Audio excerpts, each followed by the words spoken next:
One of those little radiators under the window that goes up and down, up and down, up and down. Yeah, Ruby would have had a squiggle through that. But she keeps going, I'm stuck, and then they get her out.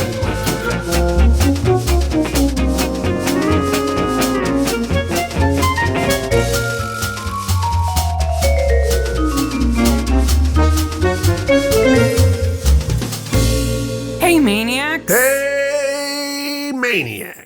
It's Mystery Maniacs. Mystery Maniacs is a comedy recap podcast dedicated to mystery TV each week. We dig into an episode of the show, including the murders, the mayhem, and the loonies, and everything else we love. This week, Murdoch Mysteries, Season 2, Episode 4, Houdini Whodunit. Choffin' hell. Choffin' hell. Brackenreed says that at least twice in this episode. If you can let your children see Julia's naked shoulders in the morgue, hey now, they're able to watch or listen to this podcast. I think they should be more upset about the flayed corpse in the morgue than her shoulders. I know he died from being bashed on the head, but I'm going to completely disassemble him. Yes. Okay. Before we get into the episode, his black blood. Yeah. Before we get into the episode, we have a very exciting announcement. So, okay, we've teased this, but now we have details. Mm-hmm. July 29th at 2 p.m. Eastern. Write it down right now. July 29th, 2 p.m. Eastern time. The Braniac Midsomer Trivia Bash. Yeah, baby. Oh, baby. 2 weeks from today. Yes. Well, 2 weeks from when we're recording. It'll be less than 2 weeks when you're listening to this. It's going to be like a fun pub trivia quiz. Just imagine it's all getting together and having a fun pubby trivia night. Now, couple of things. First of all, you don't have to play. You can just come and listen and have fun. Yeah. Right? Second, we have you can play, though, and it's really easy. You can play, and it's really easy. I did it with the children this week, and it worked pretty well. And we're giving away prizes both to winners and participants. Yeah. So you don't even have to. All you got to do is show up, and you have a possibility of winning something. Absolutely. Absolutely. In the meantime, though, we are using a tool we've never used before, and so we'd like to test it with a couple of people.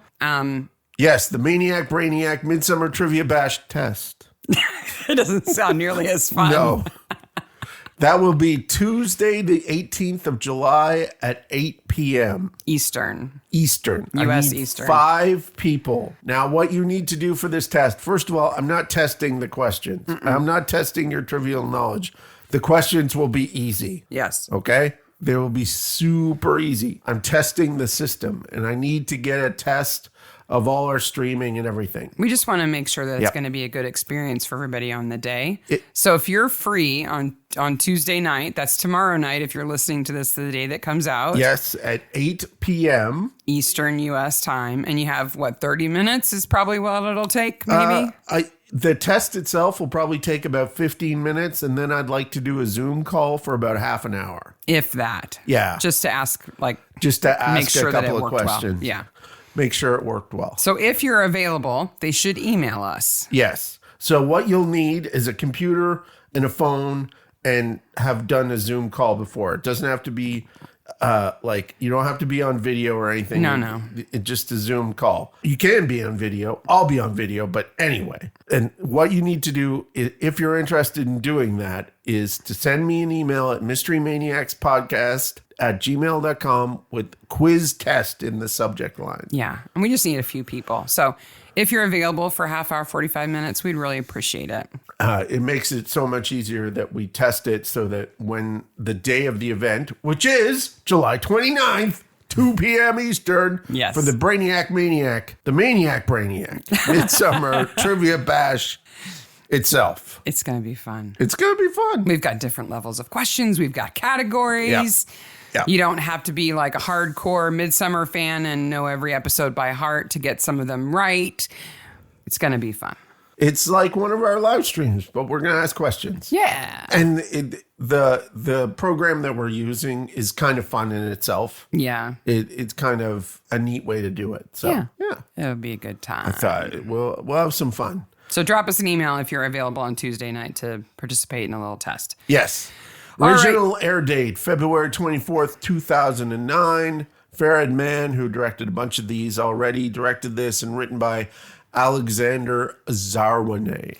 Alexandra. Whodunit. Alexandra. Yes. So I believe this is a woman who did this. I would say so. If you've not seen all of Murdoch, you should know this is the first appearance of Houdini, the first mention of H.G. Wells. The first mention and the first appearance of Ruby. And Ruby. Yeah, Ruby Ogden, who's Julia's sister. Who is all over other seasons. Yeah, she's something else. Yes, she is. She comes into the episode She like a plays little tornado. little sister. Fantastic. And as two little siblings, we recognize that, right? Yes, I am the youngest, and Sarah's also the youngest, and we understand, having gone to the Institute of the Youngest Child, It's a secret school we get sent to. where we learn how to do all the mean things to our older siblings. How to annoy them in sophisticated ways. I'm smarter than you, and I always will be. Yeah, I sort of said that for about 10 years, I think.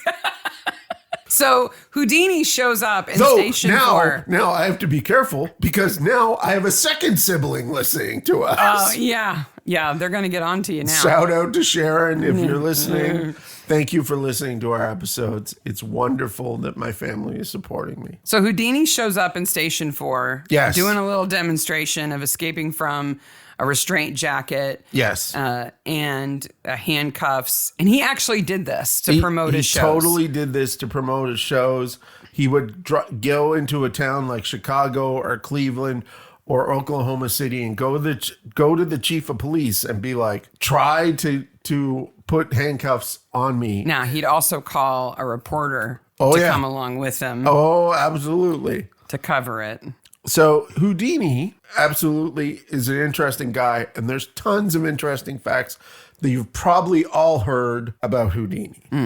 But I learned 3 today that I did not know. Okay. So the first one I learned was that Houdini appeared as himself in Weird Tales magazine. Do you know what Weird Tales is? No. It's a pulp magazine from the 20s. Okay. Written in a story written by H.P. Lovecraft. Whoa, I didn't know that. That sort of crossover in history, I absolutely love. Yeah. I think it's fantastic. So I'm going to link. So we have 6 degrees separation. We have Houdini and H.P. Lovecraft. Uh-huh. And Houdini was also really good friends with Doyle. Yeah. Sir Arthur Conan Doyle. Yeah. So that's the second most interesting fact I have about him, that he is. They met through the spiritualist movement. Yes, and then he got upset with Doyle. Doyle got upset with him because Houdini was a skeptic, an actual skeptic, and Doyle wasn't. He wanted to believe. So also, this is not an amazing fact, but they play some loose and fast with Houdini here. The timeline. He of his would life. have totally been married to Bess by this time. Mm-hmm. Did you know? Oh, this is so sad. So Bess lived 14 years longer than Harry. They married very young. She was only 18 when they got married. Mm-hmm. Stayed married all their lives. Absolutely head over heels in love with each other, and said they wanted to be buried together in the Jewish cemetery. And her family buried her in a Catholic cemetery. Oh, that's sad. It's so sad. I do know that he really wanted there to be life after death. He wanted that to be true, though he was skeptical of whether it was true. And so they had secret words between them that whoever died first would, if they could come back, that's how they would prove that it was she them. did seances every year on his death and never had any response. And the Magic Circle, which is a place in LA, like a magic club, does a seance every year to try to contact He really wanted to talk to his mom. That's kind of where it started. But did you know that Houdini testified in front of Congress? No. About what? What do you think? I'm going to say spiritualists, psychics. Yes. And debunking them. They were going to ban fortune tellers in D.C. And Houdini came and spoke at this. In favor or against? Against. In favor. In favor of banning them. Not only that, he also had infiltrated all of the DC spiritualist communities with compatriots and found out which congressmen were using spiritualists to decide on policy. Whoa. They were going and getting their cards read to help them decide on policy? That is so low. And named names in Congress. They must have been like, you're a psychic. How do you know that? The spiritualists were so upset that the lead spiritualist in DC said he'd be dead within the year. That Houdini would be. And he was. Wow. That may be the one thing that guy said that was true. In addition, he said he put up 10K. This is 1926. Houdini put up 10K. Put up 10K for anyone that could prove a spiritualist was real. Yeah. He's the Amazing Randy before Amazing Randy. I read a great quote from that, which he said, if an apparition materialized before me in one of these spiritual sessions and I pulled out a gun and shot it, I would not be culpable for murder. Wow. But you would have killed somebody because it would have been their lackey sidekick in a sheet. Like that. I want video of that. Yeah, that'd be great. That would be so fantastic. When he started naming people's names. The jaws must have really dropped. Yeah, absolutely. So those are all our Murdoch facts. About Houdini. He is the king of escape artists. He wasn't a great magician.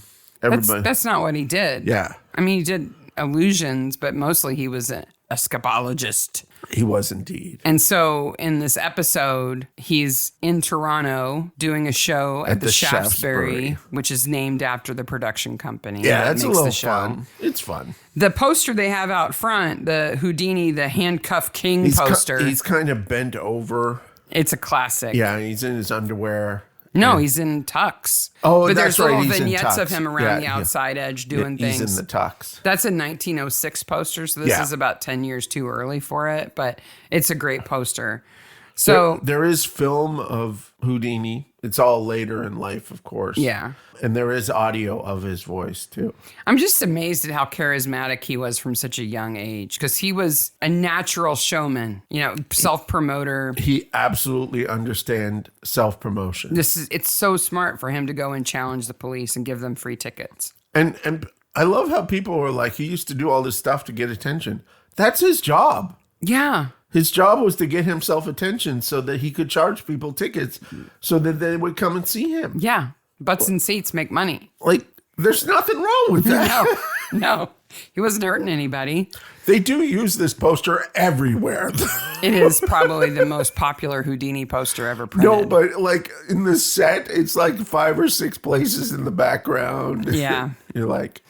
He's with a guy who he says is the brother, right? Houdini brothers, but he's not really his brother. He's Leopold Romanoff, who is a fellow illusionist, but acting as his assistant for the show. And now he actually did perform with his brother for a little while. Yeah. But mostly he was known as the Houdinis, and it was him and Bess. Yeah, his wife. Murdoch gets roped into going with Julia and Brackenreed and George. Yeah. And I love how Murdoch is like, he must be doing this with mirrors. And everyone's poo-pooing him. Like, shut up, you're ruining it. I am that person in an audience for an illusionist. Yes. That's all I think about is how are they doing it. Yeah. I can never just sit back and enjoy it. I can't. I've learned by watching illusionists that when they say, look at this, I look in the opposite direction. I look everywhere else. Yep, I look in the absolute opposite direction. And one of the things you might see in the opposite direction is Julia being upset. She is visibly upset. And as soon as Ruby is revealed. Yeah, wouldn't you be? Oh my gosh. If you were sitting there and one of your sisters was on stage. Sharon, what are you doing? Wait a minute, that's my sister. Yeah, you're talking about look here, don't look there. When they do the pan of the street, so it's the Shaftesbury Theater, a bank. The Shaftesbury Theater, there's a bank. Hey, did you notice there's a bank? Yeah, it's right next door. It's a bank. A bank is there. Bankety bank. There's the theater. There's the bank. They show you like 5 times. Like, don't forget, there's a bank. And it's right next door. Then right next door, there's a bank. Yes. And there's a robbery going on. Banks have vaults and vaults have money. Yes. And people like money, so they take money from banks. Hey, guess what's going to happen? So Houdini goes into the safe, and his assistant, Leopold, turns over an hourglass. Yeah. So for 11 minutes. That's how long he's got to get out of the safe. Let me just say before you go on about the hourglass, this is one lame trick. He gets into a safe that has a false bottom and leads to a trapdoor of the stage. That is so obvious. I don't think Houdini would have ever done that. No, I don't think so. It's too incredibly obvious. And like he's in a bag and he has some chains on him, but like Houdini would get out of that in 2 seconds. It's still a false bottom. Yeah. They would have wheeled the safe around to prove that it wasn't that. Yeah. At least. So they flip over an hourglass. So how old do you think hourglasses are? I would assume that they're 1,000 years old at least. No. I would have thought they were sundial era. No, they are mechanical clock era. Oh. They are only roughly 700 years old. There's a couple of reasons why. One, they didn't have the glass ability to make it like this. It is pretty complex glass, yeah. And second of all, so this is like, it's a timer. It's not a clock. Right. And it's also... So you need a clock to create one. Yes. And it's also not very good in the sense that, like, the sand is affected by things like humidity and all sorts of things, right? The benefit of it that they didn't have before, like, they had water clocks before, but they couldn't count down like that. The benefit of it is that it's reusable. Yeah. Right. You can just keep flipping it over. And you can visually see how much time is left. So early 14th century, probably monks. That's way later than I thought. Yeah, absolutely. Largest hourglass in the world. Take a guess. Guess at how big it is? Yeah. It has a ton of sand in it. 20 feet tall. I don't know. It is 17 and a half feet tall. I was close. Yep. Where is that? Who has that? Why do they have that? How long does it take? It is in the Nima Sand Museum in Japan. Wait a minute. It's a museum for sand? Yes. Okay. It has an estimated 2,200 pounds of sand. So there's a ton of sand in it, with somewhere in the neighborhood of 629 trillion grains of sand. And they never flip it over because it's too heavy. Nope. They flip it over once a month? Year. Oh. It takes a year for the sand to change from top to bottom. Wow. And on top of it, it's singing sand. So the that sand must sound cool. that rubs together makes this eerie sound, yeah. Sound as it goes through. I've only ever heard of singing sands in deserts. They make really cool sounds. Yep. Well, I think that is a fantastic item to have in a sand museum. If you're going to have a museum for sand, you better have a timer. Yeah. Okay. In the meantime, I'll do more tricks while he's in the safe. Yeah. Silently doing nothing. And Romanoff, like, he saws Ruby in half. He stabs her with swords through a case. Yeah. And, like, he's just doing run-of-the-mill tricks. Yeah. And I guess Ruby's just little enough that she can contort in the box and what I avoid don't the like swords is and all that. It is already bad enough that magician assistants are not magician assistants. Magician assistants are also magicians. Yeah. Who play a different role than the lead magician. Right. So already they get a bum rap. And Ruby, who's like, I'm a journalist, so I can do anything. It takes years of training to pull these tricks off as well as she's doing. Yeah. But, she's Ruby. She can do anything. That's kind of her thing. Chopping hell. Meanwhile, somebody's running from the bank wearing a tux and then conveniently slips into the theater, making sure somebody sees them. Yeah. With apparently $152,000 in a bag the size of a purse. Yeah, it must be in really big denominations, like thousands. We have two bills. One is a $72,000 bill. And this is a $72,000 bill. I didn't know they made those. Loonies, toonies, 172,000. Is that the denomination? That's how it works. Okay. And then, of course, Houdini just appears at the back of the theater. Da, da, da. Because that's what you do in a trick like that. Well, right? And that's a fantastic trick. If you've ever seen it, it is exciting to see an illusion do that. But meanwhile, at the bank, somebody's dead. So now we know it's on. Jonah Deckard is dead. We'd all just happened to be here. Conveniently, all the police are next door. Okay, Yeah. I'm going to tell you, as the chief superintendent of the Toronto Police, maybe I'm breaking up Station 4 because all they do is create dead bodies. Well, you don't know that all the other stations aren't having just as many. That's true. They're probably going unsolved because they don't have a Murdoch. So what we have here is 3 episodes. We have, hey, it's Houdini, and he does weird stuff, and he's a young kid, and he'd be 22 at this time. Mm-hmm. And he and Bracken Reed don't get along. Right. So we have that. We have the second story, which is Ruby, Julia, and Murdoch. And then we have a not a bad whodunit, right? So that's why I think, and I told you this when I was telling you about preparing for the episode, this episode hums along. It does. You're like, whoa, we're halfway through already. There's a lot going on. Yeah, absolutely. Poor Jonah gets banged on the head. Biggest deposit of the year. Yeah. That would be $5.5 million today. I can remember when we first saw this. I do remember first seeing this going, oh, it's the bank manager. Yeah, obviously, it's the bank manager. Sims. I love Murdoch's model of the bank and the theater. He uses pencils for the bars around the vault. It's so cute. In a season of dioramas and a show of dioramas, this may be his finest diorama in this season. We don't get to see enough of it. I wish we got to see more of it. We but do. Bracken Reed walks in and says, playing with your toys? Yeah, maybe. And I love, Bracken Reed comes into the station house. He's like, don't worry about it. I got to figure it out. I'm going to draw it here on the chalkboard. Yep. There's a theater. There's a bank. Houdini goes from the theater to the bank, takes the money, and then he goes back. See? I figured it out. Did you stay up all night working on that, Bracken Reed? Like, okay, so basically you just said Houdini did it. Good job. Okay. By the way, it was Houdini. And I understand why they think it's Houdini. Obviously, the criminals want it to appear as if it's Houdini, who of course has an alibi. Yeah. Kind of, right?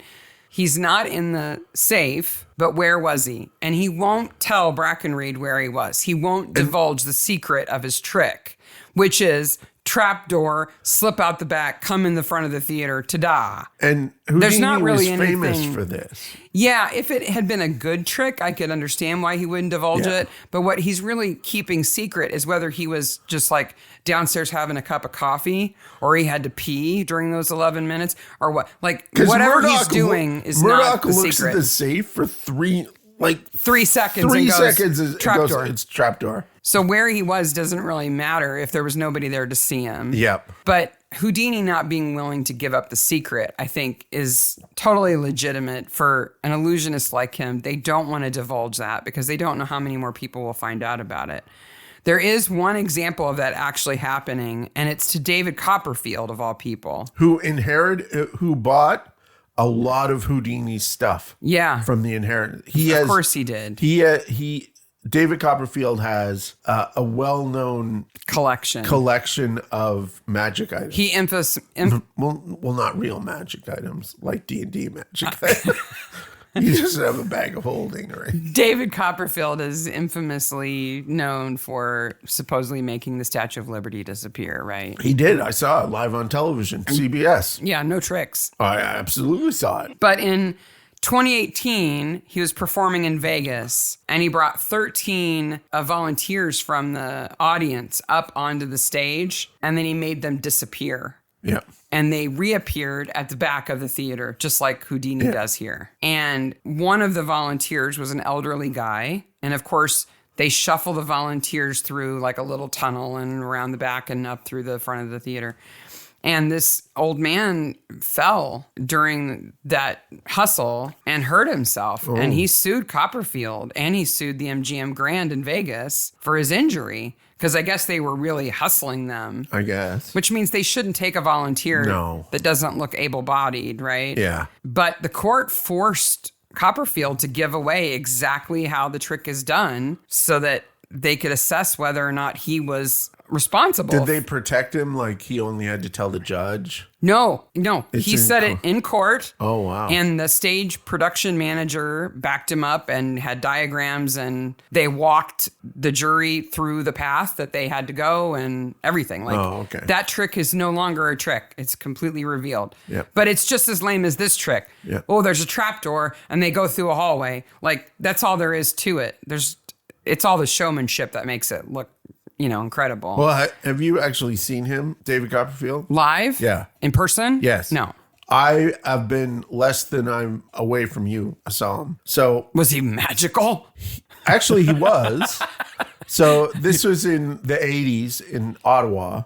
He was doing a show, but there's a place in Ottawa called the Byward Market, which is this big marketplace. And he was there on the afternoon of a show. It was doing like street magic. And he did hands-on street magic and then put a bucket around for the children's hospital in cool. Ottawa. It's a good way to drum up publicity too. Drummed up publicity, and he looked like he was amazing at hand magic. Oh, he's got to be fantastic. Anybody who does that, like Penn and Teller, are incredible in person. Yeah. So Murdoch is going to have to interview everybody involved with the show. Yeah. Right? Because he doesn't think Houdini did it, but they can't, and they got to prove, who did do it then, right? Yep.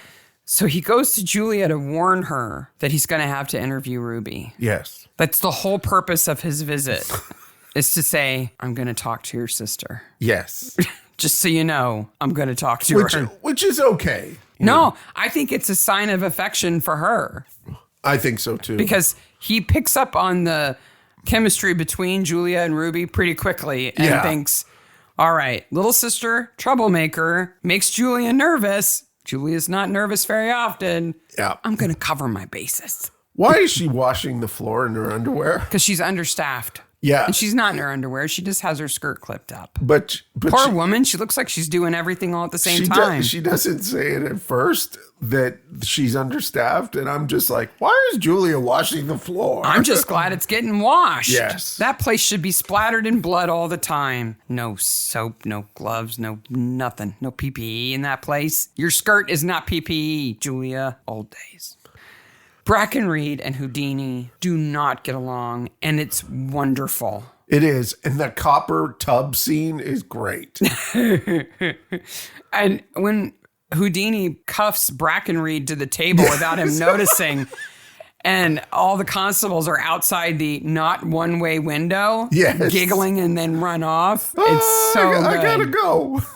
It's so good. 3 minutes and 22 seconds without air is how long he lasts. That's a good long time. To me, the relationship between Brackenreed and Houdini is like a combo of the young whippersnapper who's like coming up in your field and thinks they know more than you do and always, is challenging you. And like the first guy your daughter brings home for a date. Yeah, I would. Do not keep this boyfriend. I'm sorry. He is not respectful of me. Because Houdini knows exactly what he's doing. He has all the attitude, but he has the skill to back it up. Yeah. And is not afraid of Brackenreed at all. No. If Houdini was just a little bit smarter, he would be like, he's dealt with he would acquiesce a little bit. A bunch of Brackenreeds. Oh, I'm sure. But he's so charming. He does it. He's very good at being charming. But you know what time it is. It's George's Weird Corner time. So George has a theory. He's eating a little constable who's holding a big bar of butter. I don't know what he's supposed to. It's something yellow, the little statue of the miniature constable is holding. But and he keeps putting it in his mouth. Like, George, get it out of your mouth. This is my diorama. Don't eat my diorama, George. Don't eat my diorama. Yeah, his theory is that Houdini covered himself in butter and slid through the vents. And then we have the great moment where Murdoch goes, maybe he's right. And Brackenreed's just like, what? Chuffing hell. But he wasn't covered in butter when he came back to the theater. Yes. So, couldn't have done it. But it's Ruby. Now, of course, what the real problem is with going in the vents, as Mythbusters proved is it's incredibly loud if you go through the vents. Never mind, they don't support your weight. They don't support your weight. And those vents wouldn't be there. Yes. Because those are vents for electrical ventilation and not gas. Yes. So she would have had to fit through a radiator.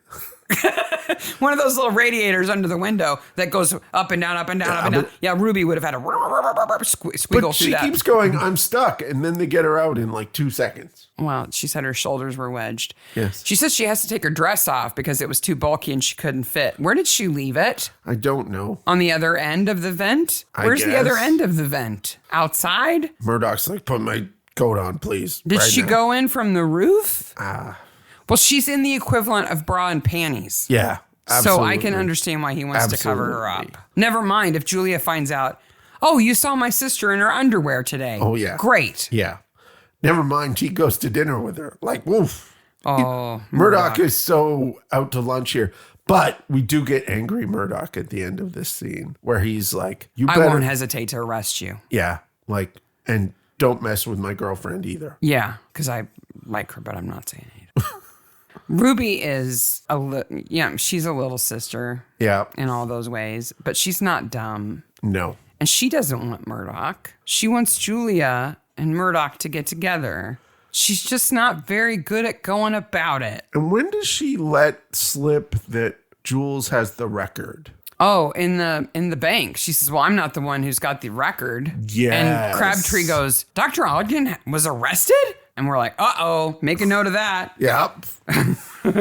Julia has a criminal record? I deal with logic, not feelings. Really? Because there's a lot of feels from you, Murdoch, in this episode especially. That's all right, because Julia is finding out that the guard was injected in the eyeball. Yes.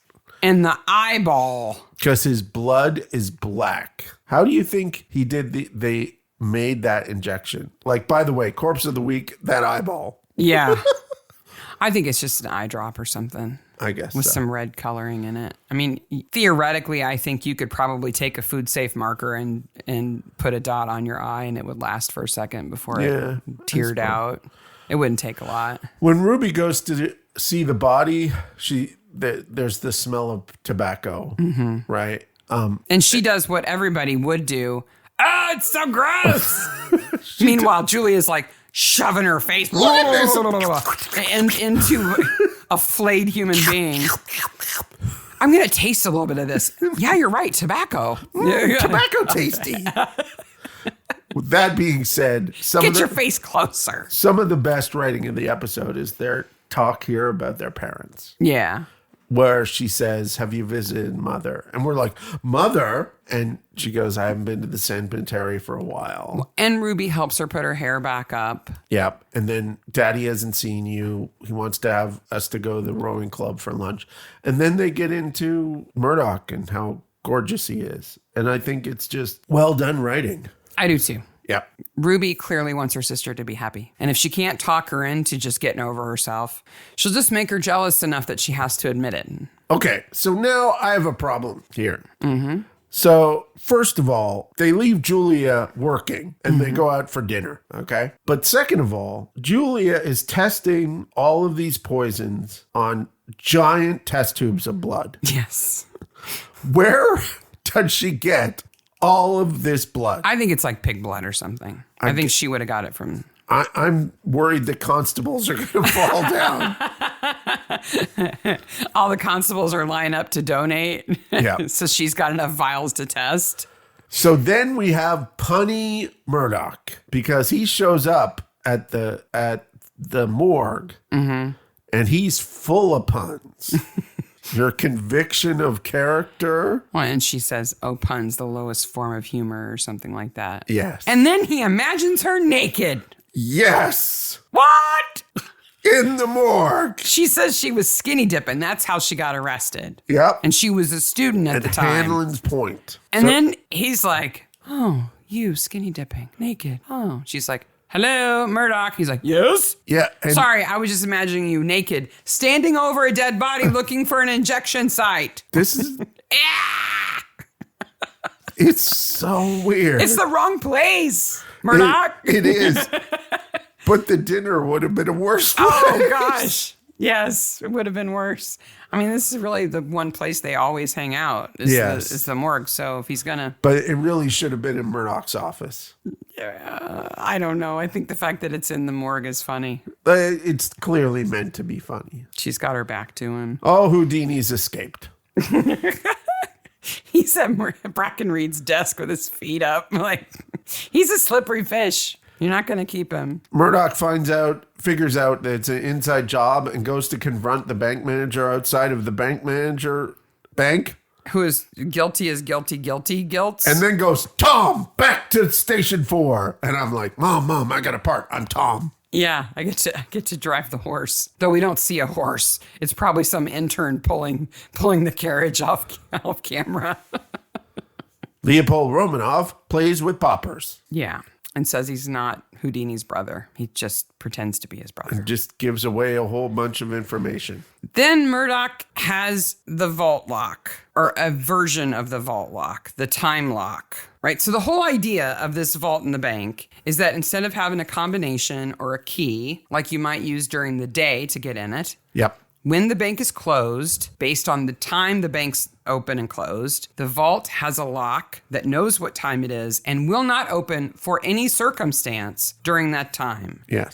Do you know why they had to move to that kind of lock on a bank vault? Because people would come in during bank hours and rob the bank. They could still do that with a time lock. That doesn't prevent that because during the day, the vault's secured with standard methods. Okay. I don't know. They had to do it because in the 1860s and 70s, so many bank managers were kidnapped. Oh, yeah, that's right. Because they knew the combination or they had a key. That's right. They would kidnap them or kidnap their families and hold them hostage. But with time locks, no one could get in. Takes it out of their hands completely. Yeah. And I spent way too much time looking at the Sargent and Greenleaf time lock. Oh. And I can tell you that the lock that Murdoch is playing around with there in the station, it's genuine. It is one of them. That's what they look like. Oh, really? That's super cool. They're like gold and brass and all these gears and knobs, and they're beautiful. What I was really surprised by is they haven't changed that much. No. So Sargent and Greenleaf still sell time locks to this day, and they have models that look nearly like that. Well, you want it to be mechanical, not digital, because you don't want it powered by anything. There were time locks that were electronic for a little while, but they were just too vulnerable. They were too easy to get into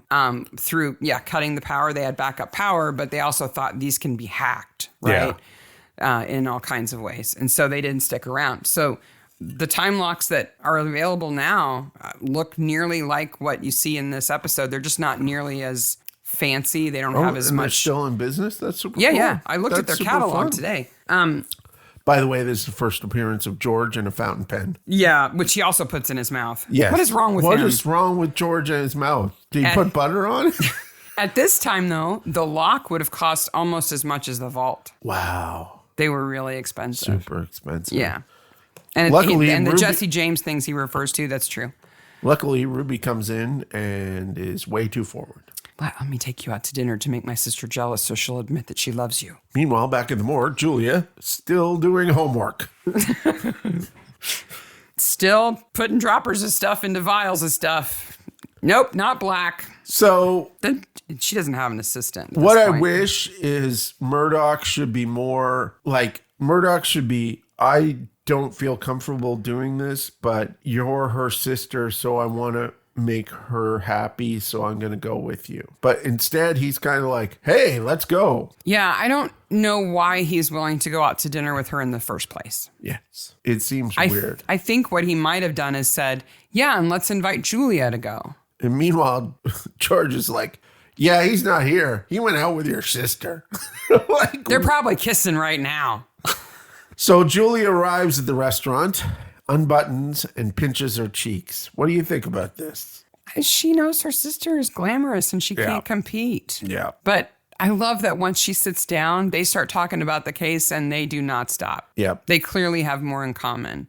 And Ruby doesn't object. She's like, I'm just going to sit back and eat my potatoes. Yep. Because that's what she wanted to happen the whole time. Yeah, I think so. I don't think she wants Murdoch. No, I don't think so. She's not going to be in Toronto for 5 minutes. She's going to leave. You know, she doesn't need to hurt her sister's feelings. No, she's got bigger fish to fry. Yeah, H.G. Wells. So then Murdoch whispers to the sister, and Julia does such a great... Helena is like steam coming out of her ears. Because now she's in sister mode because he's not there. Yeah. What did he say?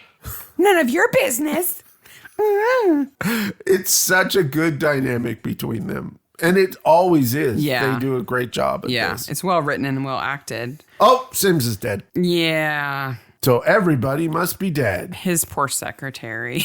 Yes. It's like, he's in his office. He's not to be disturbed. He's dead. Mom, I got a part. Why does everybody smell like tobacco?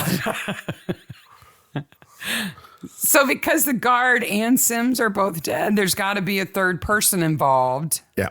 And it's not Ruby. She's not the mastermind. It's got to be somebody who knew there was going to be a lot of money and knew the magic trick. So it's got to be Romanov. Yep. We're running out of people. But now we have a chance to have Houdini and Murdoch team up. Because all these, really, the show should really be called Murdoch's Mystery Team-Ups. Well, don't forget, we also have the Murdoch and Julia drop things in vials of blood party. Yeah. Do you want to help? Sure. I've got lots of blood. Where did you get it? Never mind. I've got lots of poison. Where did you get it? Never mind. I have a 2-liter container of nicotine. She keeps it in an icebox. Boy, it smells like tobacco. It smells like tobacco in here. Oh, let's clink droppers together. Clink. So this is a good explanation of illusions and how they work. If I make a train disappear, there's only 2 situations it could be. Either it appears to disappear and it's still there, or it was never there in the first place. Yeah.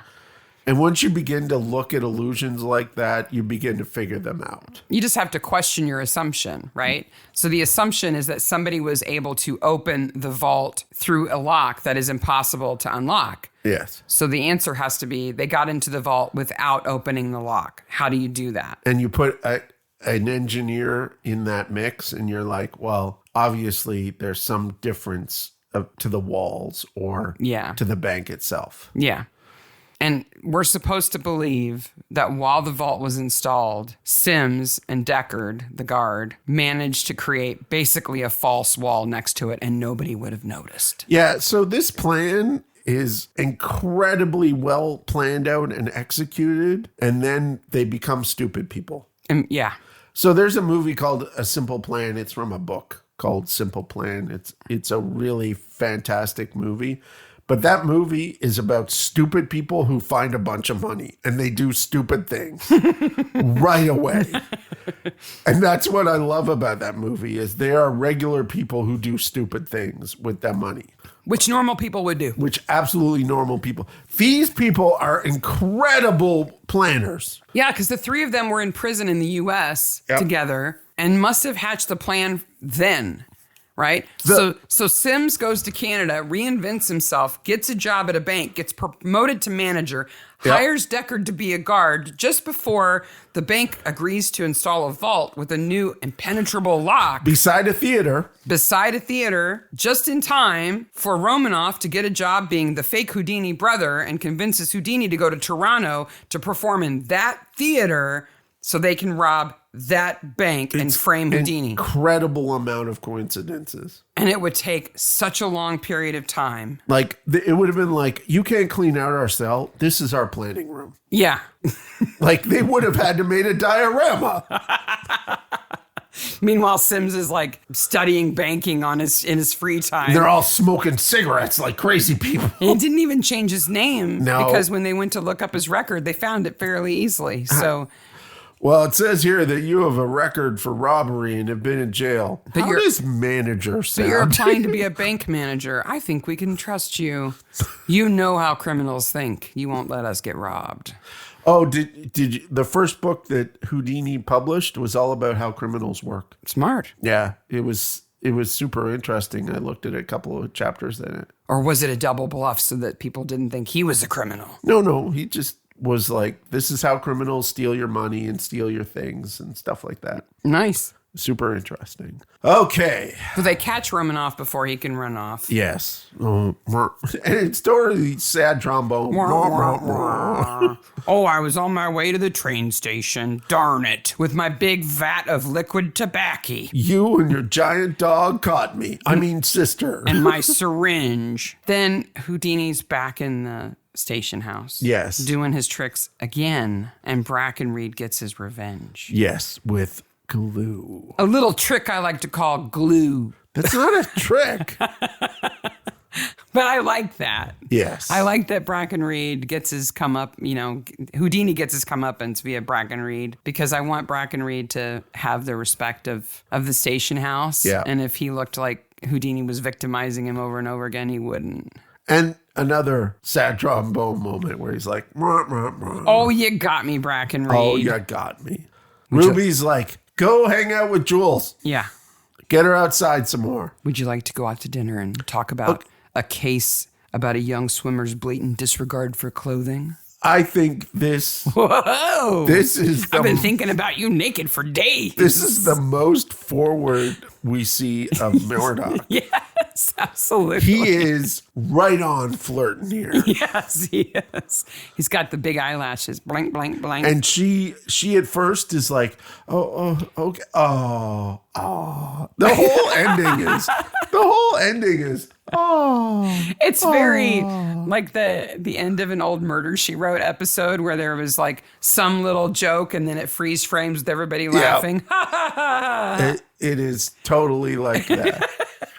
Best corpse, I think we both agree it's Deckard, because they get to pry his eyeball That open. eyeball, man. And then he gets flayed like a fish. And that's like... And Julia sticks her nose in him. blood. Let me get right in there and get a good whiff. Yeah, tobacco. So a bunch of people go to jail here. Yeah. Houdini needs a new assistant. Well, a bunch of people who? Deckard doesn't, he's dead. Sims doesn't, he's dead. Romanoff goes to jail. Who else goes to jail? Oh, Romanoff. That's it. Yeah. Now, if it was in today's money, we'd be looking for all the people who helped them accomplish all this stuff. Yes. But yeah, it's Murdoch. So Romanoff goes to jail. Ruby's off to her next adventure. Which we or see. Or following Houdini more, I guess. We see Ruby. I don't think we see her again this season, but we see her next season. Yeah, we see her more. When H.G. Wells shows up. There's a spoiler. She's always hanging out with people she shouldn't. Questionable men. And writing about them. He read it to me in his backyard. He's an amorist. That's a long book. And that was after she was with the Raj. And also, okay, have you read Time Machine? Mm-hmm. Time Machine is a lot of social commentary with a very little science fiction at the beginning. Yeah. Like the whole I was disappointed as a kid how little sci-fi there was. Like you see Time After Time or the Time Machine movie with Malcolm McDowell in it. Like those are exciting and interesting. And the Malcolm McDowell one has like Jack the Ripper in it. Yeah. And like it's fantastic. That's Time After Time, isn't it? No, Time After Time is the it may be Time After Time. Yeah. The other one I was thinking of is the Christopher Reeve time travel one. Yeah, okay. So there's those two, and they're exciting and fantastic, made for television movies. And then you read the Time Machine book, and you're like, this is all about one class of people being oppressed by another class of people. This is really archaeology, kind of. Yeah. Like it's kind of folklore-y. It's kind of go to Lilliput or something. Yeah. Do something fun. He's great ideas, not the best storyteller. That's what I'm going to say. Well, that is Houdini Whodunit. Yes. Whodunit? Romanov did it. Season 2, episode 4. Next week, we will be season 2, episode 5, The Green Muse. Do you remember this episode? No. Oh, you don't? I don't know. I'm going to say I know I've seen it. I'll say something many times. And either you'll be shocked or you'll remember. Murdoch and Julia go to the park and drink absinthe. Oh, yeah. Almost get naked. And there is talk of condoms. The Green Fairy. Yeah. Like, wow. Nothing happens. Wow. She's a modern woman, and he's a Catholic prude. I'm not surprised by Julia. No. But I'm Murdoch's surprised. like, whoa. Murdoch's like, we're getting it on. Well, later he doesn't touch alcohol. He doesn't drink at all. So yeah. Murdoch's drinking is on again, off again. Whatever the plot needs is his on again, off again. But with the absinthe, they're getting a little crazy. And then later on, they smoke opium together, too. They do indeed. Wow. Wild and crazy times. Yep, absolutely. So, just to recap off the beginning, we have the Maniac Braniac Midsomer Trivia Bash Test, which will be Tuesday the 18th at 8 p.m. If you're interested in helping me out, I need 5 or 6 people. mysterymaniacspodcast at gmail.com with the subject quiz test. Yes. And I'll send you all the instructions that you need. You need a telephone. A cell phone. You need a telephone with a dial on it. You need a cell phone. You need a smartphone. Yes. And you need a computer to see YouTube or that where the stream will be. And the email I send you will have all the links plus the Zoom link. It'll be easy to do. That's the whole point. That's what we're testing, is that it's easy. It will be super easy. So if you've got... And you don't have to log in or give your information or anything. No. So if you've got 30, 45 minutes on Tuesday night, please send us an email. We'd love to have your help. That is in preparation for the official... The Maniac Braniac Midsomer Trivia Bash! On July 29th at 2 p.m. Eastern U.S. time. Yes. We hope you will join us. We hope you'll join us. And we're back again next week for an episode. And then we do the Trivia Bash. And then we're off for 2 weeks because we become the busiest human beings on the planet. Again. It happens every once in a while. I can't believe school is coming. Don't say that. Oh. I said it to the children the other day and they were like, rah, rah, rah, rah. You're lucky you're out of my arm's reach right now. I just go to work every day. I know. That's why you can say that kind of crap because it doesn't impact you. Like, shut up. Okay, Maniacs. Bye, Maniacs. Bye, Maniacs.